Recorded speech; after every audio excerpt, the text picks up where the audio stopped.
Hi hello. இப்போ வந்து பார்த்தோம்னா நம்ம எங்கே வந்திருக்கோம்னா நம்ம மக்காசோள காட்டுக்கு வந்திருக்கோம். மக்காசோளம் வந்து பொங்கலுக்கு அப்புறம் அறுவடை பண்ணலாமேன்ட்டு வெயிட்டிங்கில் வச்சுருக்கோம். ஏன்னா இப்போ வந்து புயல் காற்றுன்னு புயல் மழைன்னு சொன்னாங்க. அதே மாதிரி தான் கொஞ்சம் மழையும் பெய்யுது, கொஞ்சம் காற்றும் வீசுது.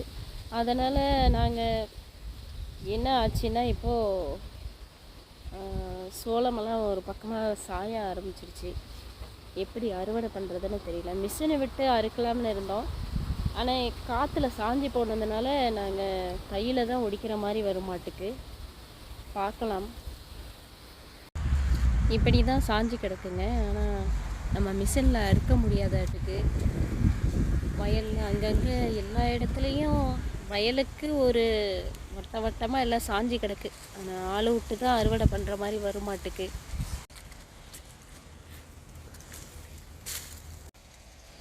மிஷின் விட்டு அறுத்தா கொஞ்சம் வேலை ஈஸியாக முடிஞ்சிருமேன்னு பார்த்தோம். ஆனால் வேலை முடியாதாட்டுக்கு. இயற்கையின் சதி, நான் என்ன பண்ணுவேன்? சரி, பரவாயில்ல. வேலை தான் கொஞ்சம் எக்ஸ்ட்ரா போகும். ஆனால் நம்ம கருது சேதமாகாதில்ல. வேலை தான் எக்ஸ்ட்ரா.